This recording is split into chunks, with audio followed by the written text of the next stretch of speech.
बिस्मिल्लाहिर्रहमानिर्रहीम। अस्सलाम वालेकुम नाज़रीन।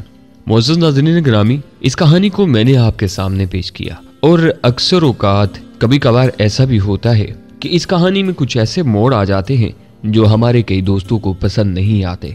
मसलन कि हमारे दोस्त हर वक्त तख़य्युल की दुनिया में रहना चाहते हैं। हमारे दोस्त सिर्फ ये चाहते हैं कि उन्हें हर वक्त धमाचौकड़ी मची हुई नजर आती रहे, कोई ना कोई एडवेंचर हो, कोई ना कोई ऐसा तख़य्युल हो कि जो हक़ाइक़ की दुनिया से बहुत दूर बहुत परे हो। प्यारे दोस्तों, बज़ाते खुद मैं अपनी ज़ात के बारे में आपको बताता चलूँ कि मैं बज़ाते खुद भी एक राइटर हूँ, और अगर मैं आपके सामने कोई कहानी पेश करूँगा तो उस कहानी के पीछे कोई ना कोई वजह ज़रूर होगी। अगर मैं चाहूँ तो इसे कुछ ऐसे अल्फाज जो आपको पसंद नहीं है मैं उन्हें स्किप भी कर सकता हूँ, लेकिन इस तरह आप दुनिया के हक़ाइक़ से कभी भी वाकिफ नहीं हो सकेंगे। इसलिए मैं इस कहानी में से कोई भी ऐसा हिस्सा कट ऑफ नहीं करता कि कहीं ऐसा ना हो कि आप दुनिया की तमाम तर सच्चाइयों को मद्देनजर रखते हुए भूल ही ना जाएं। मैं सिर्फ आपको ख्याली दुनिया में आबाद नहीं रखना चाहता। इसलिए अगर कुछ दोस्तों की दिल आजारी हो रही हो कि जो उन्होंने सोचा था वैसी कहानी नहीं आ रही, तो उनके लिए मैं मुआज़रत ख़्वाह हूँ, क्योंकि मैं आपको सिर्फ ख्यालों की दुनिया में नहीं रखूंगा, मैं हक़ाइक़ से भी आपको आगाह करूंगा और साथ में आपको एडवेंचर भी मिलेगा, रोमांस भी मिलेगा। इस कहानी में तमाम तर तलखियां भी होंगी और खुशियां भी होंगी, लेकिन उसके लिए आपको थोड़ा सा सब्र करना पड़ेगा। इसमें कई तरह के किरदार हैं जो सामने आते हैं, वो सिर्फ इसलिए लाए जा रहे हैं ताकि आप दुनिया की हर ऊंच नीच से आगाह हो सके और साथ में आपको मजा भी आए सुनने का और तमाम तर तलखियों से आप आगाह भी हो सके। तो इससे पहले कि आप घबरा जाएं, तो मेरी आपसे रिक्वेस्ट है, बस थोड़ा सा सब्र कर लें। इसके बाद अगर आपको ये कहानी अच्छी ना लगे तो मैं इस कहानी को स्किप कर दूंगा, कोई एडवेंचर शुरू कर लूंगा। इस कहानी की इससे पहले आप 38 किस्तें सुन चुके हैं, अब 39वीं किस्त मुलाहिजा फरमाए। जैसे उसमें इंसान नहीं, महज एक आद बदरू रहती है। गेट खुला ही था मगर आतिश देहलवी ने मुझे गाड़ी बाहर ही रोक लेने की हदायत कर दी। ये आपका मकान है? मैंने कदरे हैरत से पूछा। मकान ख्वाहे नीम शिकस्ता ही सही, लेकिन गुलबर्ग में हवेली नुमा इतने लंबे चौड़े मकान का मालिक होना बहरहाल मानी रखता था। मेरा बड़े मियाँ इस्तज़ाहिया से अंदाज में हंस दिए। मेरा होता तो अब तक जरूर कोई मुझसे हथिया चुका होता या मैं खुद ही बेचकर खा चुका होता। उन्होंने मुझे पीछे आने का इशारा किया और बगली गेट की तरफ बढ़े, जो इतना छोटा था कि एक वक्त में उससे एक ही आदमी गुजर सकता था। झाड़ झंकाड़ से गुजरते हुए हम कोठी के अकबी हिस्से की तरफ बढ़े। इस दौरान बड़े मियाँ बताने लगे, यह मकान एक मुअम्मर बेवा का है जो उस जमाने से हमारी शनासा है, जब हमारी भी शहर में थोड़ी सी आबरू थी। बेचारी जवानी ही में बेवा हो गई थी, औलाद कोई है नहीं।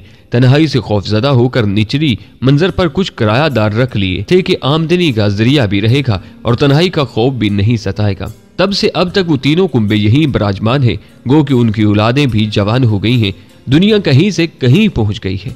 महंगाई का क्या आलम हो चुका है, मगर वो तीनों कुंबे अभी तक वही 80 रुपए माहवार फी पोर्शन दे रहे हैं और मकान की यह हालत हो चुकी है मगर वो हिलने का नाम नहीं लेते, ना किराया बढ़ाते हैं, ना अपने पल्ले से कुछ खर्च करके मकान की हालत दुरुस्त कराने में मदद देते हैं। अब तो वो गोया मुंतजिर हैं कि बड़ी बी अगली दुनिया को सधारें तो वो तीनों कुंबे मिलकर मकान के हिस्से बखरे कर लें।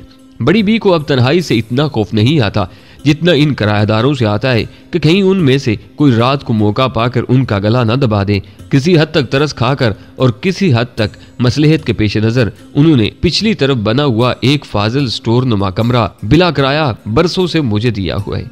इनका ख्याल है कि मैं आड़े वक्त में उनके किसी काम आ सकता हूँ।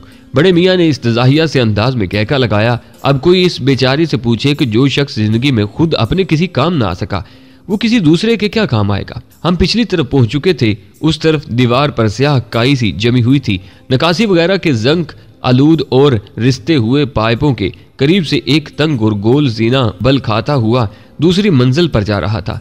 हमने जैसे ही उस जीने पर कदम रखा, एक करीबी बालकोनी से बिखरे हुए बालों वाली एक वहशत ज़दा सी बुढ़िया ने झांका और करख्त आवाज में पूछा, कौन है?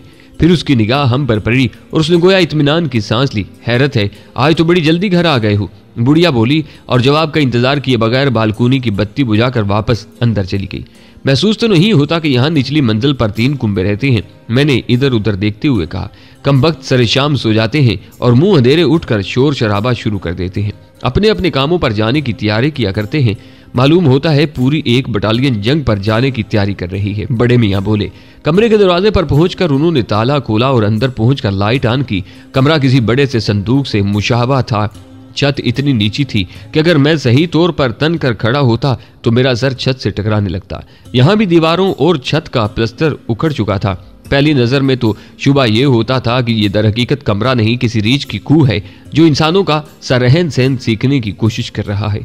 एक तरफ लोहे के पाइपों और तबाहाल स्प्रिंगों पर मुश्तमिल चारपाई मौजूद थी, मगर उस पर बिस्तर की जगह पुराने अखबारों का अंबार था।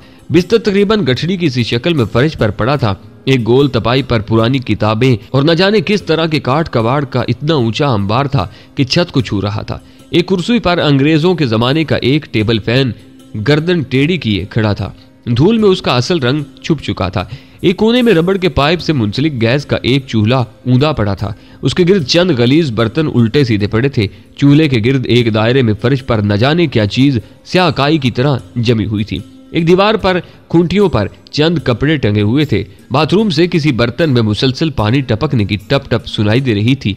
छत के गोशों में मकड़ी के झाले लगे हुए थे। बड़े मियाँ तशवीश ज़्यादा नजरों से इधर उधर देख रहे थे। गालबन उनकी समझ में नहीं आ रहा था कि मुझे कहाँ बिठाएं। मैंने खुद ही यह मसला हल कर दिया और चारपाई पर से बहुत से अंबार एक तरफ फेंक कर खुद ही अपने लिए जगह बना दी। बड़े मियाँ ने इत्मीनान की सांस ली। फिर उन्होंने टेबल फैन को कुर्सी से उतारा और गोल तपाई से कुछ चीजें बसदे मुश्किल खिसका कर बालिश भर जगह पैदा की। कहीं से खींच खांच कर उन्होंने एक मैला सा कागज और शिकस्ता सा कलम निकाला। ये तैयारियां मुकम्मल होने के बाद उन्होंने इत्मीनान की सांस ली और कुर्सी के पुश्ते से टेक लगाते हुए बोले, मुझे उस लड़की के बारे में मुख्तसर कुछ बता दो। वो कैसी है, तुम्हारे उसके बारे में महसूसात क्या है और उस किस्म की कुछ और छोटी मोटी बातें। मैं राहिला के मुतल्लक उन्हें जो कुछ भी बता सकता था बताने लगा। चंद जुमले सुनकर ही उन्होंने तमानियत से सर हिलाया। बस बस ठीक है, अब तुम खामोशी से बैठ जाओ। वो चंद लम्हे हवा में किसी गैर मरई चीज को घूरते रहे, फिर कागज पर झुक गए और अजीब मजनूनाना से अंदाज में कलम घसीटने लगे। मैं लिखने के मामले में बड़े मियाँ की रवानी देखकर हैरान रह गया। चंद ही मिनट में उन्होंने कागज टेढ़े मेढ़े लफ्जों से भरकर मेरे हाथ में थमा दिया।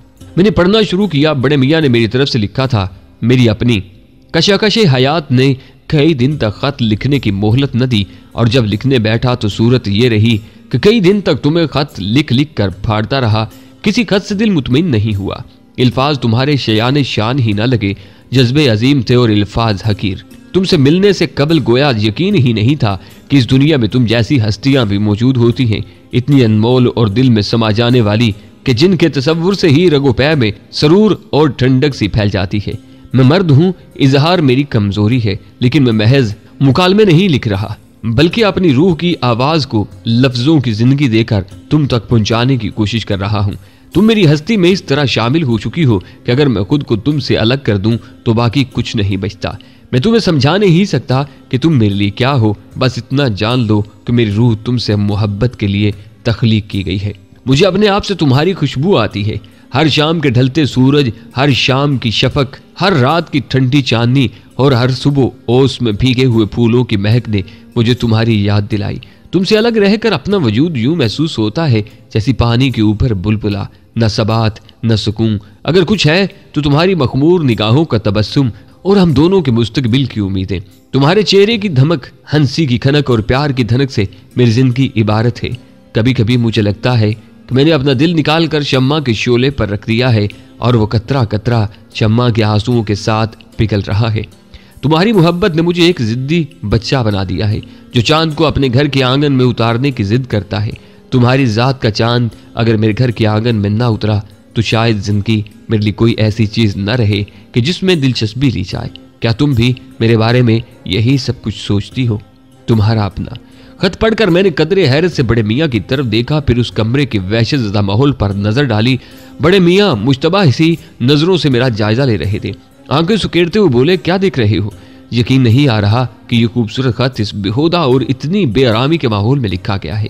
मैंने कहा, तख्लीक हमेशा तकलीफ की कोख से जन्म लेती है। बड़े मियाँ मुस्कुराए। मैं जब असूदा हाल था तब भी जहनी तौर पर कई महरूमियों का शिकार था, इसीलिए मेरी तहरीर में दर्द था और मेरे नावल इस कदर मकबूल थे। अब मेरी महरूमियाँ और तकलीफें बढ़ गई हैं।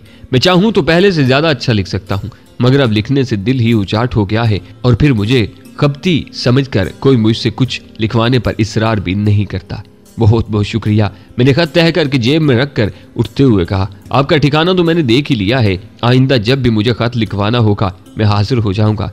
रात ही में आया करना। दिन भर मैं अपनी इस कब्र से मफरूर रहता हूँ। बड़े मियाँ ने कमरे के दरो दीवार की तरफ इशारा करते हुए कहा। मैं बाहर आ गया। उन्होंने मेरा नाम जानने की कोशिश नहीं की थी। मैंने भी बताना जरूरी नहीं समझा था। मेरा घर वहां से ज्यादा दूर नहीं था। घर पहुंचकर आराम से अपनी राइटिंग टेबल पर बैठने के बाद मैंने उस खत को कई बार पढ़ा। बड़े मियाँ ने वाकई कागज पर कलेजा निकाल कर रख दिया था, अपना नहीं मेरा। वाकईतन यही सब कुछ मेरे जज्बात थे। मैंने चश्मे तसव्वुर से देखने की कोशिश की कि राहीला ये सब कुछ पढ़कर किस कदर खुश होगी। मेरी रगोपैर में गुदगुदी सी होने लगी। मैंने खास तौर पर खरीदा हुआ एक खूबसूरत राइटिंग पैड निकाला और नहायत एहतियात से हत्तुल इम्कान खुशखती के साथ ये मजबून राइटिंग पैड पर नकल किया। खत को खुशबू में बसाया और एक नफीस लिफाफे में बंद करके रख दिया।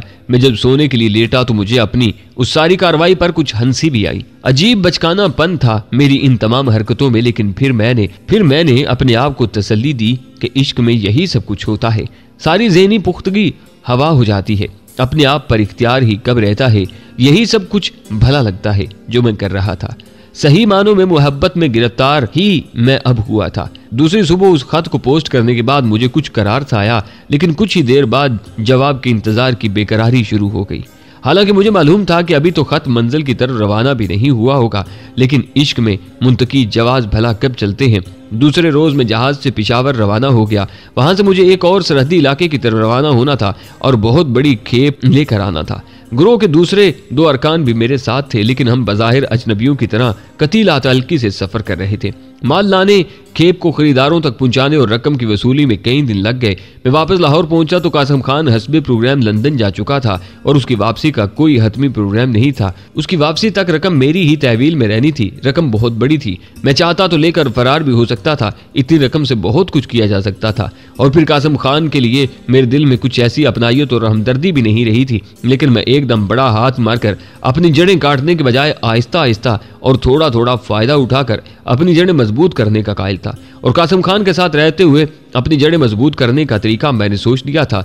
इस रकम से मुझे माकूल कमीशन मिलना था। मेरा इरादा था कि इस रकम से मैं कासम खान के काम के मतवाजी छोटे पैमाने पर अपना भी काम शुरू कर दूंगा। मैं कमीशन की रकमें जमा करके अपने दौलतमंद होने का इंतजार करने की बजाय कारोबार में हाथ डालने का फैसला कर चुका था। कासम खान का माल तो मैं लेकर आता ही था। अब मुझे ये करना था कि उसके साथ ही छोटी मोटी खेप अपनी भी ले आया करता था। उसके लिए मुझे नए गाहक तलाश करने थे। माल सप्लाई करने वाली पार्टियों से कुछ साज़बाज़ करनी थी और अपने साथ जाने वाले दूसरे कारकुनों की आंखों में थोड़ी सी धूल झोंकनी थी। मेरी नजर में अब ये ज्यादा मुश्किल काम नहीं रहा था। मैं अपनी लाइन में काफी मन चुका था। उस टूर से वापसी पर मुझे कभी उम्मीद थी कि राहीला की तरफ से खत का जवाब आ चुका होगा, मगर मेरी ये उम्मीद पूरी नहीं हो सकी। राहीला के खत नहीं आया था। मुझे कुछ धचका सा लगा। फिर मैंने अपने आप को समझाया कि मुझे इतना भी बेसब्रा नहीं होना चाहिए। जरूरी नहीं कि मेरे एहसासात में जो शिद्दत है वही शिद्दत दूसरी तरफ भी हो। और फिर अभी मुझे खत लिखे कुछ इतने ज्यादा दिन भी नहीं गुजरे। जरूरी नहीं कि वो मेरा खत मिलते ही जवाब लिखने बैठ जाती। खुद मैंने भी कराची से आने के कितने दिन बाद उसे खत लिखा था। हालांकि मैं वादा करके आया था कि जाते ही लिखूंगा। इन दलाइल से अपने आप को मुतमईन करने के बाद मैं एक बार फिर आतिश देहलवी की खिदमत में हाजिर हुआ। खुशकिस्मती से वो मुझे उस संदूक नुमा कमरे ही में अपनी गठड़ी में मुराकबा की सी हालत में बैठे हुए मिल गए। मेरी फरमाइश पर उन्होंने बड़ी ही खुशी से फौरन एक और मोहब्बतनामा लिख दिया। ये मोहब्बतनामा भी बहुत ही खूबसूरत था। कुछ हिजर की रातों के किस्से, कुछ तगाफुल के शिकवे, कुछ गमे दौरान की माजरतें, कुछ गमे जाना की सितमकारियां, सभी कुछ समो दिया था जालिम ने। ये हजरत आतिश भी बस आदमी क्या थे, मोहब्बत नामों की फैक्ट्री मालूम होते थे। इधर आर्डर दिया, उधर बिल्कुल ताज़ा ताज़ा ऐन मर्जी के मुताबिक मोहब्बत नामा बरामद। इस बार तो मैंने बेख्तियार उनके हाथ चूम लिए। घर आकर मैंने बड़ी मोहब्बत से इस मोहब्बत नामे को खूबसूरत राइटिंग पैड के 3 औराक पर नकल किया और हस्बे साबिक अगली सुबह पोस्ट कर दिया। चंद दिन बाद मेरे दोनों खतों का मुश्तरका जवाब आ गया। खत मुख्तसर और सीधा सादा था। जाहिर है वो इस तरह के किसी मंजे हुए अदीब से नहीं लिखवाया गया था जिस तरह मैंने लिखवाया था। तहम उसे पढ़कर मैं झूम उठा। उसमें मुआजरतें थीं, अजसर नो इकरार था और सबसे बढ़कर यह एतराफ़ था कि मेरे खतों ने उसकी रूह को गदगदा दिया था। माना कि वो खत मेरे लिखे हुए नहीं थे, लेकिन उनमें जज्बात तो मेरे ही थे। राहीला के खत में इख्तिसार और सादगी के बावजूद खुलूस की महक तो मौजूद थी। मैं उस रात हजरत आतिश देहलवी की खिदमत में हाजिर हुआ और उस खत का जवाब लिखवा कर दूसरे दिन पोस्ट कर दिया। इस दौरान कासिम खान लंदन से वापस आ गया। वो बहुत खुश था। उसने बताया कि सेठ वाहिद से उसकी मुलाकात हो गई थी और उससे खासा ताउन हासिल होने की उम्मीद थी। इन दिनों कासिम खान के जायज कारोबार का बिल्कुल बेड़ा गर्क हो चुका था, इसलिए दूसरे धंधे की तरफ उसकी तवज्जो कुछ ज्यादा ही हो गई थी और वो बड़ा सरगर्म नजर आ रहा था। मैंने उसे हिसाब दिया, रकम उसके हवाले की और उसने फौरन ही कमीशन मेरे हवाले कर दिया। साथ ही वो मुस्कुराते हुए बोला, इतनी रकम इतने दिनों तक तुम्हारी तहवील में रहना भी एक तरह से तुम्हारा इम्तिहान था अफजल। मुझे खुशी है कि दीगर कई इम्तिहानों की तरह तुम इस इम्तिहान में भी पूरे उतरे हो। मुझे तुम पर एतमाद तो अपने पुराने साथियों से भी ज्यादा है, लेकिन मेरा तजुर्बा है कि बहुत बड़ी रकम देकर अच्छों की नीयत खराब हो जाती है। मैं तो इस रकम की हिफाजत करते करते परेशान हो गया था बॉस, मैंने कहा। दरअसल उसके लिए किसी ऐसे अकाउंट का इंतजाम नहीं हो सका था जिसमें उसे जमा कराया जा सकता। कासिम खान सगार का कश लेते हुए बोला, शरफू की मौत के बाद इसे मॉडल टाउन वाली कोठी पर भी रखना मुनासिब नहीं था। मैंने सोचा चलो इसी बहाने तुम्हारी नीयत का इम्तिहान भी हो जाए और सलाहियतों का भी, कि तुम किसी अहम अमानत की हिफाजत कर सकते हो या नहीं। लेकिन तुम सही मानों में इतने मुख्तसर अरसे में मेरे कायम मकाम बन गए हो। एक बार तो मैंने सोचा कि रकम बेगम साहिबा के हवाले कर दूं, मैंने कहा, मगर फिर यही सोच कर रह गया कि यह आपकी हदायत की खिलाफ वर्जी होगी। सलमा तुमसे हरगिज ये रकम न लेती। कासिम खान मुस्कुराते हुए बोला, तुम्हें मालूम नहीं कि वो हमारे धंधे के सिलसिले में किसी चीज को उंगली लगाने पर भी तैयार नहीं होती। वो इस धंधे को बर्दाश्त कर रही है, यही बड़ी बात है। इसका बस चले तो आज मुझसे ये धंधा छुड़वा दे। मेरी नजरों में सलमा का सरापा घूम गया। बिलाशुबा वो औरत नहीं साहिरा थी, मगर जाने क्यों इस मामले में उसका सहर कासिम खान पर नहीं चल सका। मेरे ख्याल में अगर वो एक ताकतवर साहिरा थी तो दौलत का भूत भी कुछ कम ताकतवर नहीं था। कासिम खान के सर पर दौलत का भूत सवार था। सलमा की हसीन और मलकूती शख्सियत का सहर भी उस भूत को उतारने में नाकाम रहा था। उस मुलाकात के तकरीबन एक हफ्ते बाद मैं अगले टूर पर रवाना हो गया। इस मर्तबा मैं वापस आया तो खेप के साथ मेरा अपना भी थोड़ा सा माल था। यह माल खामोशी से मार्केट में चला गया। कासिम खान को तो क्या, मेरे साथ जाने वालों को भी उसकी कानो कान खबर नहीं हो सकी।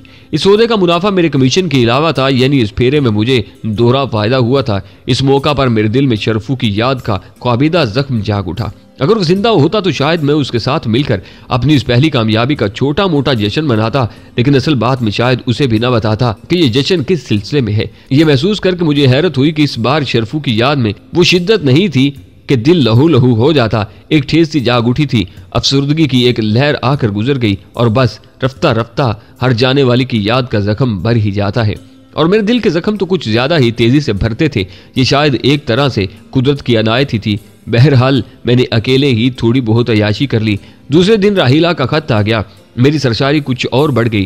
रात होते ही मैं उस खत का जवाब लिखने के लिए जनाब आतिश दहलवी की दौलत कदे की तरफ दौड़ पड़ा। आज खिलाफे मामूल मेरी दस्तक के जवाब में जनाब आतिश ने दरवाजा नहीं खोला, बल्कि उनकी कांपती हुई सी आवाज सुनाई दी, कौन? आपका पुरस्कार। मैंने कहा, अभी तक उन्हें मेरा नाम भी मालूम नहीं हुआ था। मुझे मालूम था कि आवाज से वो मुझे पहचान लेते हैं। जरा सा धक्का दो, दरवाजा खुला ही है। उनकी आवाज खिलाफे मामूल कुछ ज्यादा ही कांप रही थी। मैं दरवाजे को थोड़ा सा धकेल कर अंदर पहुंचा तो ठिठक कर रह गया।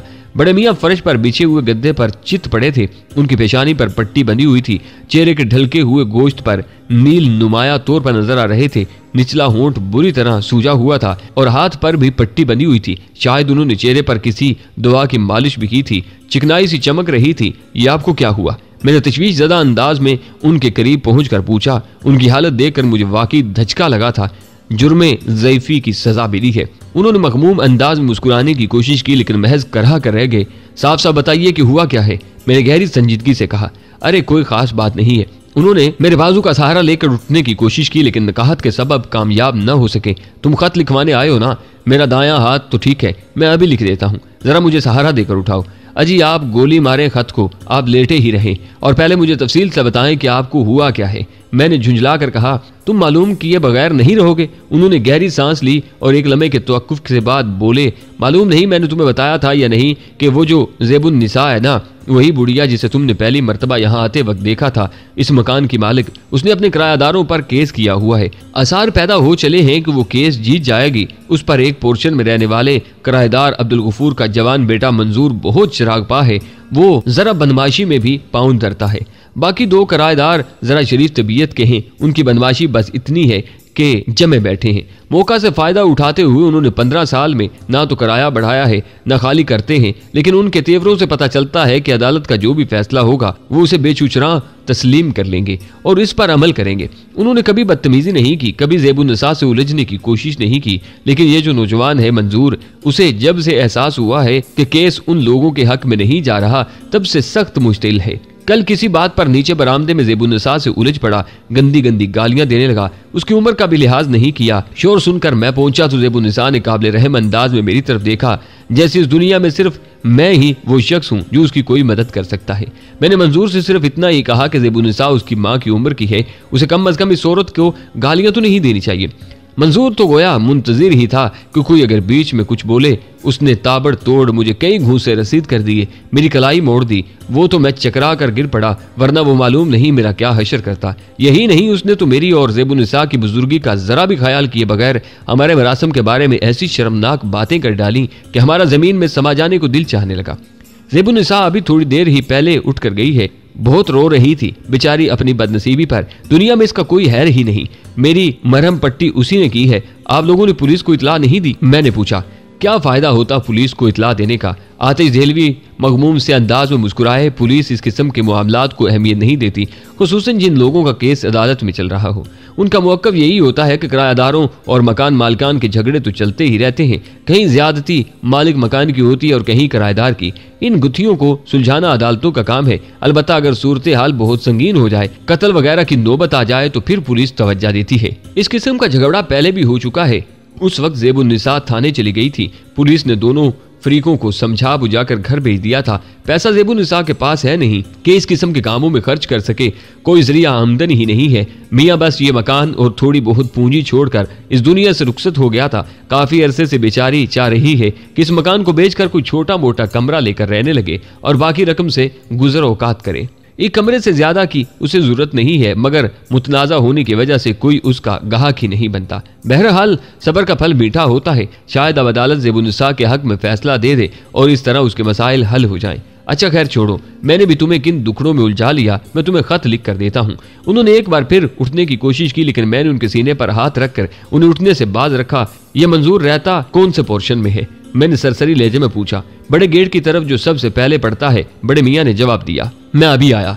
मैंने उठते हुए कहा, मेरी वापसी तक आप कमरे से नहीं निकलेंगे। अरे कहाँ जा रहे हो तुम? वो यकलख्त सिटपटा गए थे और किसी न किसी तरह उठकर बैठे। तुम मंजूर से झगड़ा तो नहीं करने जा रहे? भाई खुदारा झगड़ा मत करना, मामला और तूल खींच जाएगा, हमें भी मुसीबत पड़ेगी और कहीं तुम भी न नुकसान उठा बैठो। रहने दो प्लीज, छोड़ो इस किस्से को। मैं झगड़ा करने नहीं, झगड़ा खत्म करने जा रहा हूँ। मैंने दरवाजे पर रुककर कहा, आप कतन किसी भी किस्म की फिक्र ना करें और आराम से लेटे रहें। अरे भाई तुम एक मुअज़्ज़ज़ और मुहज़्ज़ब नौजवान हो, कहाँ उस वजड़ के मुंह लगोगे? मैं तो तुम्हें सारी बात बताकर ही पछताया। वो बेचारे वाकई बहुत परेशान हो गए थे। उनकी जुबानी मुझे ये जानकर बेहद खुशी हुई कि मैं कम अज़ कम बज़ाहिर तो मुअज़्ज़ज़ और मुहज़्ज़ब नजर आने लगा था। मैं बड़े मियाँ के कमरे की बाहर की तरफ से कुंडी लगाकर नीचे आ गया। सामने का गेट हस्बे मामूल कुछ इस अंदाज में खुला था जैसे उस मकान का कोई वारिस न हो। मैं जब भी यहाँ आता था, बेउनवान सी मसलहत के तहत गाड़ी बाहर ही कुछ फासले पर खड़ी करके आता था। सबसे पहले मैंने गेट बंद कर दिया। मकान के दोनों तरफ की दीवारें तसल्ली बख्श हद तक बुलंद थीं और बरामदे में ग्लोब भी रोशन था। मकान की साख्त में गालबन कुछ तब्दीलियां करके निचले हिस्से को इस तरह 3 हिस्सों में तकसीम किया गया था कि तीनों के दरवाजे पास पास ही थे। ऊपर की मंजिल पर सिर्फ 2 कमरे थे जो बड़ी बी के इस्तेमाल में थे। अंदर से देखे बगैर भी महज आतिश साहब के बताने पर उस मकान का नक्शा काफी हद तक मेरी समझ में आ चुका था। मैंने मतलूबा पोर्शन के दरवाजे पर दस्तक दी तो फौरन ही पूछा गया कौन। आवाज मर्दाना थी और अंदाज कुछ ऐसा ही था जैसे अंदर किसी दस्तक का इंतजार ही किया जा रहा था। मंजूर साहब का टेलीग्राम है जी, मैंने लहजा थोड़ा सा बदल कर कहा। चंद सेकंड बाद दरवाजा खुल गया और शलवार कमीज में मलबूस एक नौजवान गिरबान के बटन बंद करता हुआ बाहर आ गया। मुझ पर नजर पड़ते ही वो कुछ उलझन ज़दा सा नजर आने लगा। गालबन में उसे किसी एतबार से टेलीग्राम वाला दिखाई नहीं दिया था और ना ही मेरे हाथ में टेलीग्राम नमा कोई चीज थी। नौजवान खासा तगड़ा था और कद में भी मुझसे जरा ही कम था, तहम उसे दराज कद ही शुमार किया जा सकता था। तगड़ा होने की बना पर ही गालबन काफी हद तक घमंड था उसे अपने आप पर। बहरहाल मुझसे 2-2 हाथ करने के लिए महज किसी का तगड़ा ही होना काफी नहीं था। मंजूर तुम्हारा ही नाम है? मैंने बड़ी शाइस्तगी से पूछा। हाँ क्यों? वो अब कुछ चौकन्ना नजर आने लगा था ऊपर पिछले कमरे में रहने वाले बड़े मियाँ आतिश साहब को तुम ही ने मारा था? मैंने बड़ी रसानियत से पूछा। मैं नहीं चाहता था कि नौजवान की शिनाख्त के सिलसिले में शक शुबा की कोई गुंजाइश रह जाए। हाँ, मैंने ही मारा था, उसने डटाई से जवाब दिया। फिर उसके लहजे में तमस्कर छलक आया। तुम हमायती हो? उसके आखिरी लफ्ज उसके होंठों पर ही था जब मेरा घुटना उसकी नाव पर पड़ा। ऊख की आवाज के साथ वो झुका तो मैंने उसकी गुद्दी पर एक चाप रसीद की। इस किस्म की मामूली दर्जे के लफंगों से निपटने के लिए तो मेरे देसी दाव बीच और ताकत और सख्त जानी ही काफी थी, लेकिन अब तो मैं मिस ट्रैप से जोड़ो और कराटे के खास चंद अंदाज और नहायत कारामद दाव भी सीख चुका था। उनकी तजुर्बाती मशक तो मैं काफी कर चुका था, लेकिन सही तौर पर उन्हें आजमाने के लिए कई दिन से दिल मचल रहा था। मंजूर ऊंधे मुंह गिरने लगा। गिरते गिरते अपनी दानिश में नाहयत ही होशियारी का मुजाहरा करते हुए उसने मेरी टांग खींचकर मुझे भी गिराना चाहा, लेकिन उसकी यह हसरत पूरी ना हो सकी। मेरी ठोकर उसके मुंह पर पड़ी और वो ऊंधे मुंह गिरने की बजाय उलट कर गिरा। यकायक अंदर से एक अधेड़ उम्र और म्याना कद का शख्स दौड़ता हुआ बाहर आया। उसके हाथ में लोहे की सलाख थी। उसने आओ देखा न ताओ सलाख अंधाधुंध घुमाकर मेरी खोपड़ी पर रसीद करना चाही। मैं झुकाई देकर एक तरफ हो गया और सलाख का सिरा जैसे ही फरिश से टकराया, मैंने पूरी कुव्वत से उस पर पांव रख दिया और साथ ही अधेड़ उम्र शख्स की कनपट्टी पर एक भरपूर घोंसा रसीद किया। सलाख मेरे हाथ के नीचे दबी रह गई और वो शख्स दूर जा गिरा और वहीं बेहिस हरकत हो गया।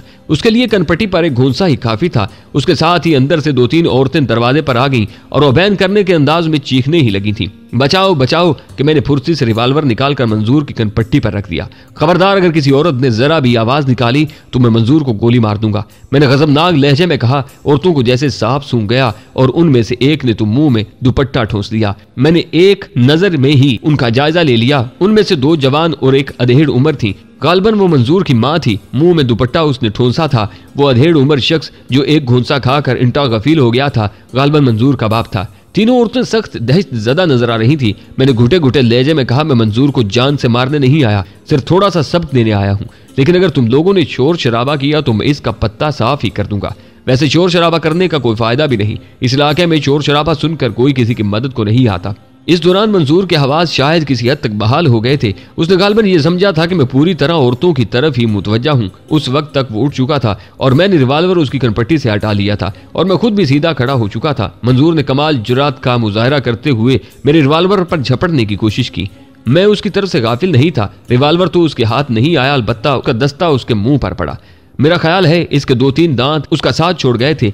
वो मुंह पर हाथ रखकर बुरी तरह बुलबुलाया और फिर उसकी उंगलियों के दरमियान से खून उमड़ पड़ा। वो एक बार फिर इस्तेहाल में आया और अपने औसान जमा करके रिवाल्वर की परवाह किए बगैर घुसीले सांड की तरह मेरी तरफ लपका। उसने मेरे चेहरे पर टक्कर रसीद करने की कोशिश की, मगर इस कोशिश में उसे मेरे बाएं हाथ से कराटे का एक और दाव सहना पड़ा। साथ ही मैंने उसकी गुद्दी पर रिवाल्वर का दस्ता रसीद किया। वो बेहोश तो नहीं हुआ, लेकिन पुख्ता रविश पर ढेर जरूर हो गया। उसके हवास जवाब दे चुके थे। अजीब से अंदाज में पलकें झपका रहा था, जैसे उसे कुछ नजर ना आ रहा हो। उसके होंठ फट चुके थे और मुंह की जगह गोश्त और खून का मलगोबा सा नजर आ रहा था। अबरुओं के करीब भी जख्म आ चुके थे और चेहरे पर वर्म भी नमूदार हो चला था। मेरे ख्याल में अब इसमें मजीद मार खाने की सकत नहीं थी। अगर मैं उसे एक आध हाथ और कर देता तो शायद वो बेहोश हो जाता। मैंने रिवाल्वर कोट की जेब में रख लिया और मंजूर की पसलियों पर ठोकर रसीद करते हुए कहा, उठो ना मेरे शेर जवान, अभी तो मेरा लहू भी गर्म नहीं हुआ और तुम लंबे ही लेट गए। क्या तुम आतिश साहब जैसे ज़हीफों और उम्र रसीदा लोगों ही से लड़ने में माहिर हो? उठो शाबाश। उस मौका पर वो उम्र रसीदा सी औरत जो मेरे अंदाजे के मुताबिक मंजूर की माँ थी,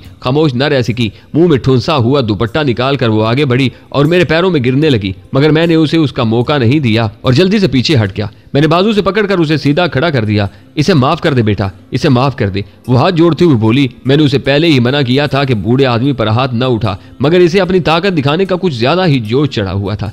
मैंने कहा था कि जो दुनिया में अकेले होते हैं खुदा किसी न किसी को उनका भी हमायती बनाकर भेज देता है, मगर इसने मेरी एक न सुनी, तो फिर इस बात की क्या जमानत है कि ये आइंदा भी तुम्हारी बात सुनेगा? मैंने सर्द लहजे में कहा।